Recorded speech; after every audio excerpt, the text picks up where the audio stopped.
Hi everyone, welcome to Muscle and Mascara Mama page. I'm Beth Blanchard and finally getting a chance to do a live. It has been quite some time since I've been able to do this and mostly for the fact that I just haven't committed to it and made it happen. But today is National Stress Awareness Day and some things that I have been experiencing lately really wanted me to bring this topic to you guys, and it's the topic of overcommitting.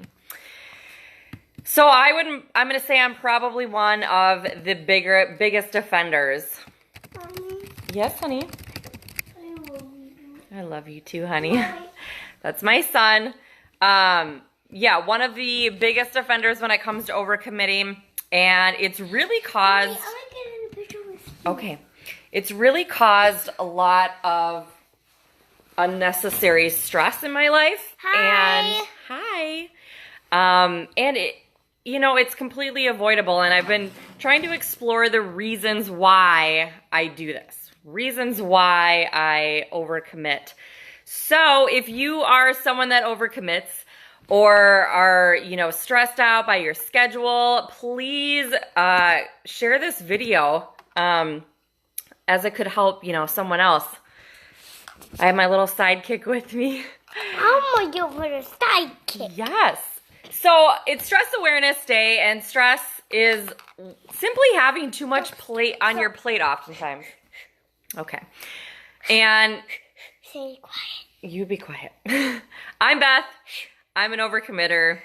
And I've reached a point in my life where my demand in my life for all the things that I've committed to exceeds my resources. So from an economic standpoint, I need you to be quiet, please. From an economic standpoint, my demand, all of the things that I've committed to, exceeds my resources. My resources are my time, my money, my sanity, my patience, or just simply my ability to juggle it all. Oops, honey, don't do that, please. And speaking of juggling, I feel like there's a lot of us, especially women, moms, that suffer from what I would call overcommitting suicide. Please. We become the yes mom. All of a sudden there are, Zachary, stop, please. There are more colors on our calendar than a Crayola crayon box. I'm a color coordinator. And sometimes we just get wrapped up in the one thing to the next, and we don't even notice that we're overstressed. I'm your little sidekick. You are my little sidekick. So why do we do this to ourselves? So before you can possibly understand what you need to do to fix the situation, I think you need to understand why you do it. Hopefully he doesn't break an ankle over there. Okay, so number one, we love the honeymoon phase of projects. So by that, I mean we start these new projects. It's exciting, it's fun, it's new. We can, dream about these amazing outcomes. And it's easy to say yes, like, yes, sign me up. I'm on board with that. The problem is that as the project goes on, you get tired, you get kind of bogged down by all of the things that become difficult and things don't get done. Seeing a project through to completion is a skill set, and it's something that you have to practice and work through.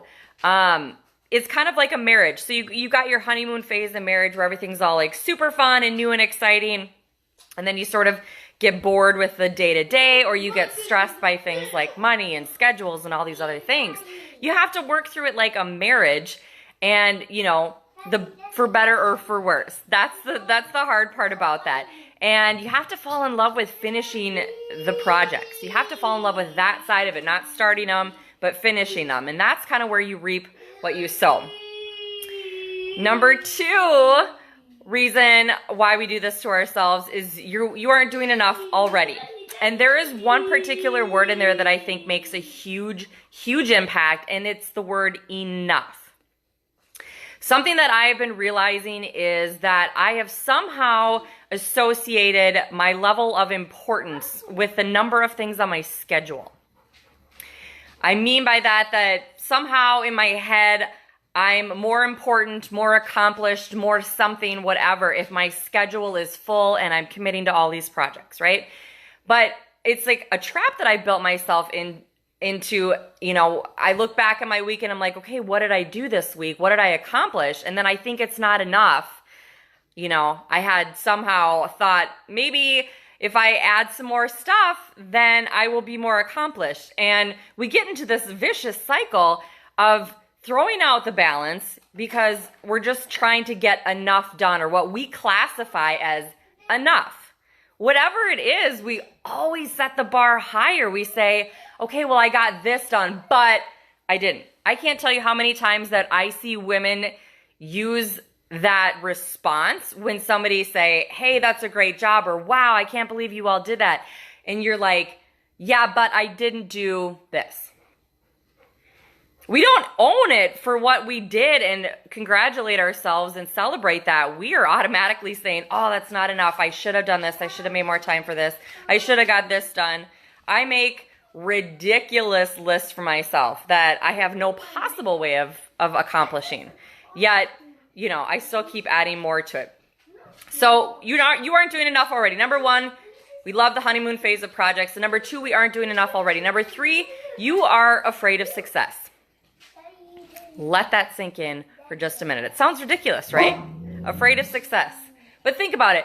What if you went all in on just one thing? I myself am struggling hardcore with this thought process that, okay, if I didn't do 14 million things and I just went all in on one thing, what would that look like? And this fear becomes this question in our head about how we process that, and it keeps us overcommitting because we can't be held responsible for failures if we aren't all in, right? Like if you didn't give it 100%, you can't possibly be held accountable for the failure because you're like, I can always say, well, I didn't give it my all, right? So that way, in some twisted world, we can't ever fail, but we all want to feel comfortable. If we focus on something that could accelerate us forward, that's really scary. And we get really uncomfortable about that. So with dozens of commitments, you create an excuse for not leveling up.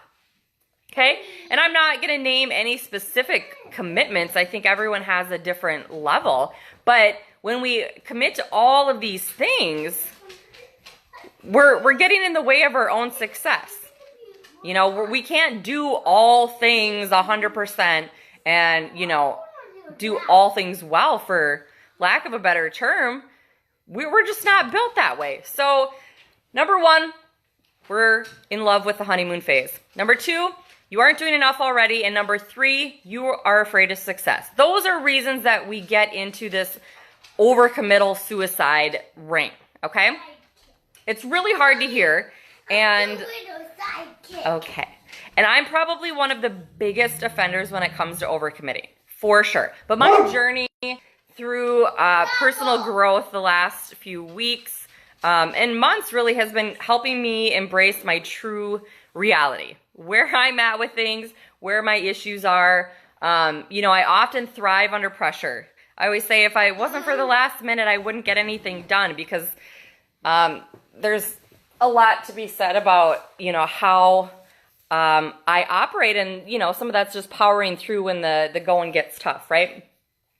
But we've been so accustomed to scheduling no time, in our day to do things that really matter. I personally schedule like every minute of my day, and there's, no time for juggling anything or to slack off when I'm so scheduled. I don't have time to sit down and relax. Get tired. Shh. Trapper. Sorry about the dog. So my point is, I found myself falling into this burnout zone because I'm completely overcommitted. I'm struggling to get everything done. I'm feeling like a failure because I'm not getting everything done because I've committed to too many things. My demand is far outweighing my resources, right? So what do we do about it? You got to figure out how to balance your time, how to prioritize, and figure out what will help you best manage your stress level, okay?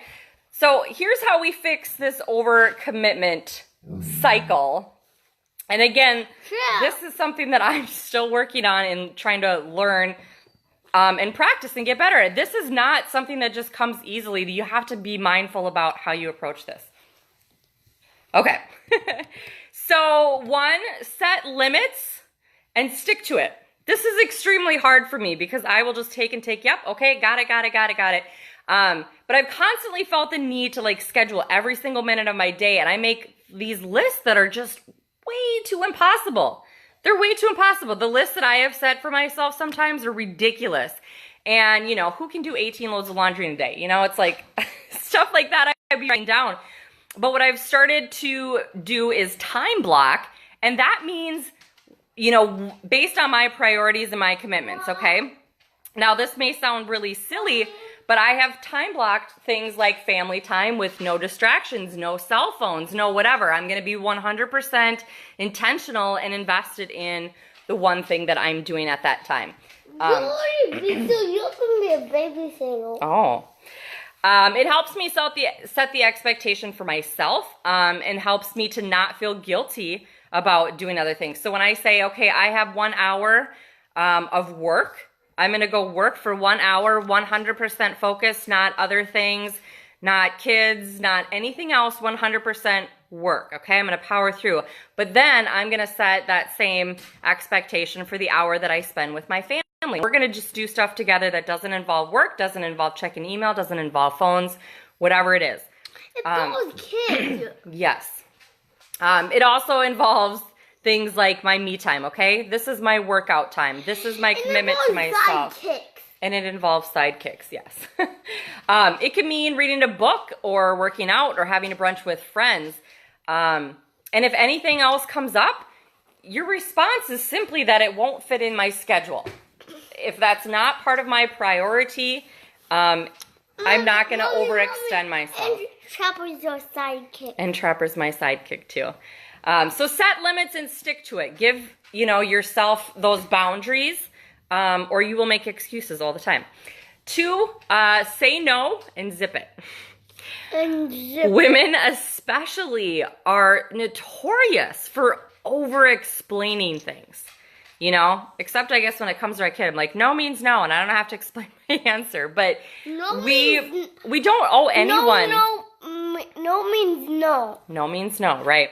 Nobody needs a lengthy explanation. You know, you can simply say no and let it go at that. You don't need to detail out every reason why it's not going to work, or, you know, give this long laundry list of things that, you know, are getting in the way of that. You could just say, you know what? I'm sorry, it's not going to work for me. Done. You don't need to make excuses. Done. You don't need to get into details. And especially when you do get into details, people can use that to pick those things apart. They're going to find weaknesses in that, and they're going to find reasoning to convince you otherwise. So, you know, I always think of the Herbal Essence commercial where, you know, they're asking her to go do these things with friends. And she's like, I'm washing my hair. Whatever, that's her me time. Like, that's what she's committing to. And she's not going to let anybody change that in her schedule. So set that no and zip it. Just let it go. Let it be that. No is a complete sentence, Brittany. No yes, it is. It's so no crazy. Means no. No means no. And zip it. And zip it. Number 3, seek wise counsel. Now, I think this is very important because there's a huge difference between, I can't say it, a gripe session, okay? And complaining about things with your friends to complain about, like, that's your own version of camaraderie when you're, like, having those discussions. But seek wise counsel, somebody that can be a bipartisan. Yes. Mommy. What? Trouble ate overdose. I know, buddy, I know. I often talk things through with my dad, who I feel is one of the most level-headed, non-judgmental people. And just sometimes talking alone, you guys can help give things some air. Some things that are swimming around in your head can be like ticking time bombs, and it becomes really detrimental and can add to that, stress level, because then you're overthinking and you're making excuses and then you're feeling guilty. And sometimes just saying it out loud, giving it some air can make a huge difference. But seek wise counsel, a trusted advisor, right? They provide logical, unbiased advice. They can give you some outside perspective and help you get beyond your own internal thought process. And the dilemmas that you create, because a lot of times, like I said, we make excuses or we're justifying things in our own minds and we just cannot see beyond it. If you have to, practice your no game, right? And just take a camera too. Just take a camera. Practice your no game. Have that conversation with yourself, that you need to have with your boss, that you need to have with your friend, and practice saying no. Last one is keep track. So here's what I mean by that. I have a planner because I can't remember squat.